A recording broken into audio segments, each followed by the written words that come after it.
আমার নবী ব্যথায় বিজিত হইয়া মাথা চক্কর খাইয়া উহুদের জমিনে পড়ে গেলে তারপরেও নবীজিকে মারতে ছিল দুনিয়া থেকে বিদায় করে দেওয়ার জন্য।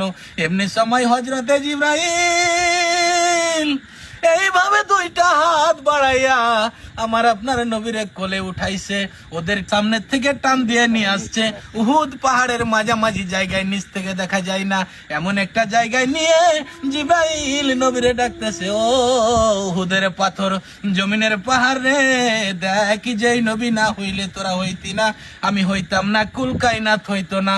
এই নবীরে মারতে মারতে কি অবস্থা বানাইছে নবী বেহুশ, একটু বিছানার ব্যবস্থা করে দে, আল্লাহর বন্ধুরে শুয়াইয়া রাখি। জিবরাইল এই বলে ডাক দেওয়ার সঙ্গে সঙ্গে দেখি লম্বা একটা পাথর পাইটা তোলার মতো নরম বিছানা হয়ে গেল। জিবরাইল এই বিছানার মধ্যে আমার আপনার নবীরে শুয়াইছে। অনেকক্ষণ পর নবীর জ্ঞান ফিরে, ডান দিকে মাথা ফিরাইছে, বাম দিকে মাথা ফিরাইছে। হুজুর আমি জিবরাইল আপনার মাথার পাশে। আমার নবী কান্দে, জিবরাইল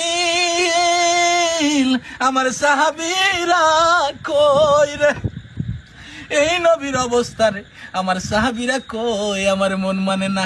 জিবরাইল কয়, রাসূলুল্লাহ আপনার দামদন মোবারক শহীদ, মাথার লোহার টুপি ভেঙে টুকরো ভিতরে বেহুশ ছিলেন, ওপরে নিয়ে আসলাম, সাহাবীদের খবর পরে নেবেন। হুজুর আমি জিবরাইল আপনার ব্যথার রিপোর্ট গুলো আল্লাহর দরবারে পৌঁছে দেওয়ার জন্য এসেছি। হুজুর বলেন দাঁত ভাঙ্গা ব্যথা কেমন, আমি আল্লাহর কাছে পৌঁছাবো। হুজুর বলেন মাথা ভাঙ্গা ব্যথা কেমন, আমি আল্লাহর কাছে পৌঁছাবো।